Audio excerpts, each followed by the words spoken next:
va do evocação meno miwa omonezi no seba gbova kpedenele na elena duza na nonde kpedenele na benare moji aye duza na idi evani do gboka mawa. For those of you who does not understand what I'm saying, I said welcome everybody, my fans, my friends and family. Welcome to nice TV show. I'm here today, Sunday, to tell you stories, to talk about story, which I promise every Sunday I'm going to be teaching story, or in other way around, telling stories. Thank you for watching. Thank you for joining this program this afternoon. Ivocação wabu nda kpedenele na mebo vadaro gboka mawa. Ovo gangan owo zeve dana kpedenele na nya. Lano vo beze se divaye. Ivocação ye. Ora me be baba, oba baba, wa gbabo no gbe wa dan me na. Kpedenele na oka ni me da gbe mawa. Oka no sei bia luwo. O meta gbe mawa bi uposen dariwo aluwo dariwo irio o mu gbo ero bosoto o bunye son o bolu o ko de wa aluwo da jugbo aluwo da nyeba aluwo da loreweja de ija sugbo ikiwe o han me gbo o sugbo bokila dolu gbogbo aluwo paki jugbo ki va aluwo da mu gbi yoto ihioto beans o ta da mu gbi yoto o ki mu gbi yoto yan ege ki se na ra kon ni yoto da yo boya alu je yan na ta mi ge yan ni yoto na aluwo ugbo na aluwo mu o pa lo o da ri ai o ki ri ari afo na yo ele boya aluje o ya ki gbegbe no soya na aluwo na aki aluwo ge bo alu iro re ta chaluwo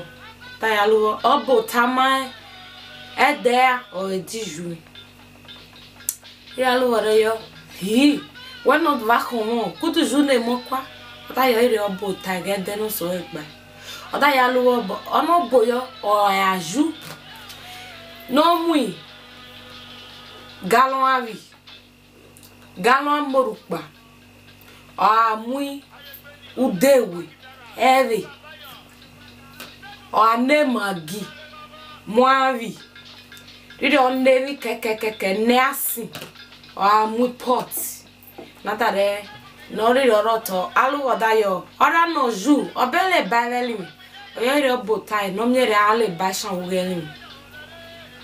ri aluwo dayo okay. Amiage no se gba o me video hirio aidio ede akigba oda wo kaka yo ju alu ore gba gogoro alu ore aso e ore vai e da dore paluwo mu ya asugbo tamaluwo adesugbo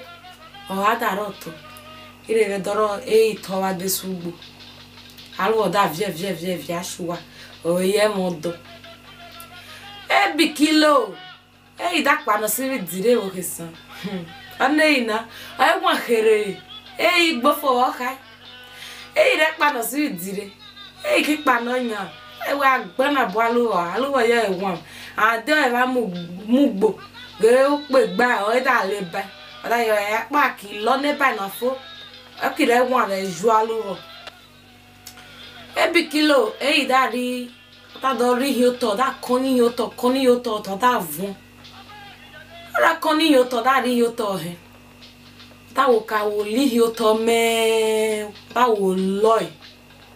ada ki we aluwo ki va ugbo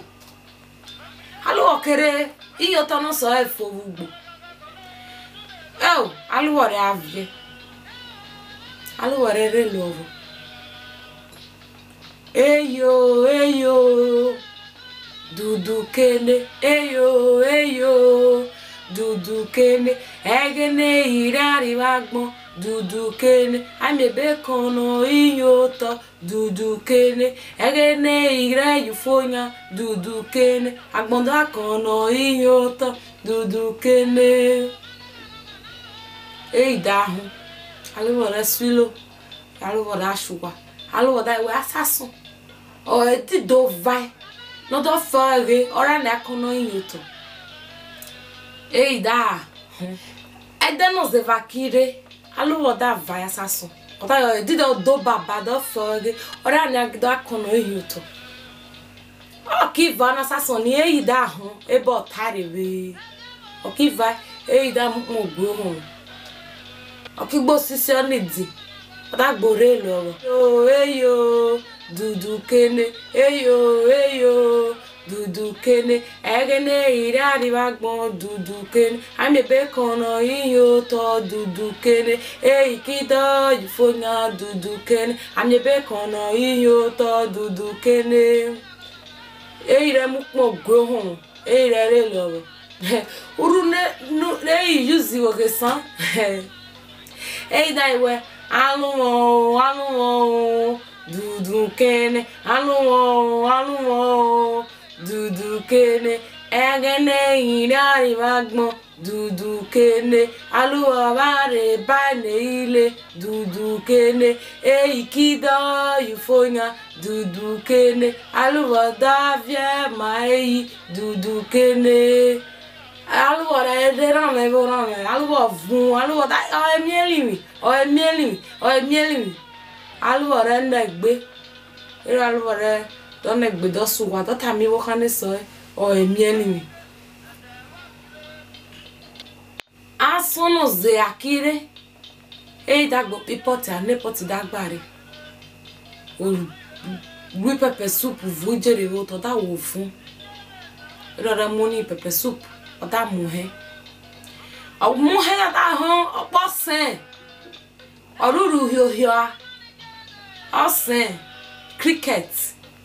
oruru hiohio awewe gan ire hi osera agbana bono seni an poseni oni o da kale before ko loni e bie no ere hena ire do gwa no posen okida seni ire ora mu tuyo ire re kono seni we ko yu wo no wo mono sen o sen da ye pukion ani pukion ni o mini fima da fima oda ye gbo akigbo ze bota gbo ye bozo o ye fima no ni pukioni ki gomo ya won ya le jaji oda ye mu aso gbono se ire go sen mu ta la ronu se gbenega we ko gborewe o se kita me pukion ki gbo mo se he unu ire ono ire do mo se do si o gbono so okiseni ai wo tujo na bia oni pepper soup wo tujo o se da ye pukion dagbo pukion o se da runu na won ne baile o da lore we ave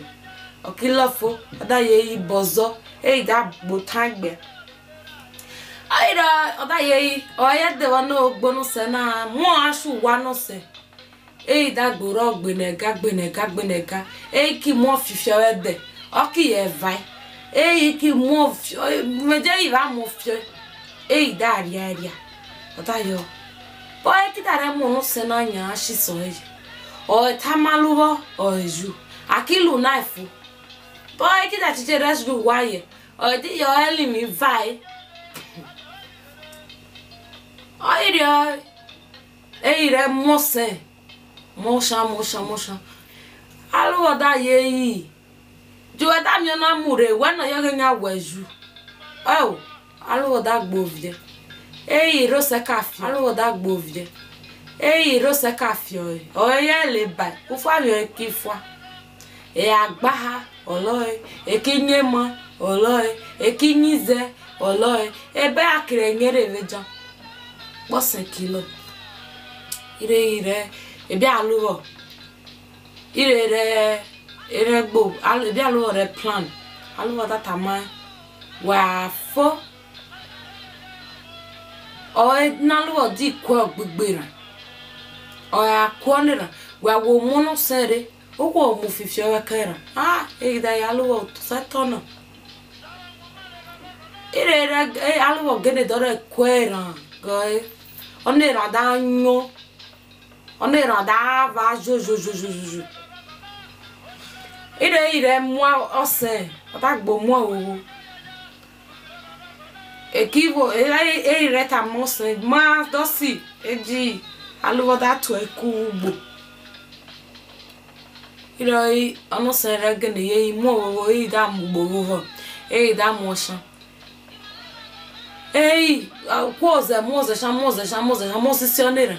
irore wo re no se before no se kwe yo kukio o san ya kare ta so to ida re fifio kanera ono se da la mi abebe ta woto after nera ki we da ro bo ba gbon o te wo se o e sabo ri nya wo du o to ki mo re no e ki mo leba na ono se na di muja one rana sira nene mo sira ewe e ki we ire sike onemo oda ri ngaro bo nevo nemo ire sion wi hueno iwe no se oda ala iwe no se ikilanya yesa bota alu oda na gbe fie ya ugbo kize shan o yesa bota yore bo oda do ko jogun re tayo jogun ya wo ebu ya lu na da mi o sabo hienyin o ye sabo hienyin o wa sanrio ira no jogun re ta mei o ye na bolu o but pe mi pa na sabolu o ye sabo nera ha ni hu ira re okay wa la rivo well o so far o sabo hienyin ira oni odno lu elo ira re ki re ono jogun ira ki re ono puse tari ngaro ahai ehi we na jowo ehi da tinya ehi da ye o sho mi won aba ye je no jogu da mama ya ni we ibo ke san oni zewe adamiei we kere kwa ihu pine o ehi ande agbede akiche dore highway no sei iri o ka me se bo kisan edena akiche mi egbe ike gbogbo bebe mara ba bu wa hweme am ne genya va e mo khai ni va hwa e mo na kasi la wa gbe khe ni baba ye jere bare gboje ba gbon ri o toja gbebe Thank you everybody, thank you ladies and gentlemen, thank you for watching my video, thank you for viewing, thank you for passing by. For those of you who like and comment on my first video, I really appreciate you. Your comment and your view keep me going. When you comment, it encourages me to do more video. Thank you very much. It's your girl Harmonize. For those of you who does not understand Uromi or who does not understand Eshan, the story I just narrated, please, if you know you don't understand, still comment. I can be able to explain to you in English whatever you want. Thank you very much everybody. Thank you for liking my page. I love you all. Happy Sunday to you guys. Happy Sunday to my friends and family. I love you guys. I love you all. Thank you very much.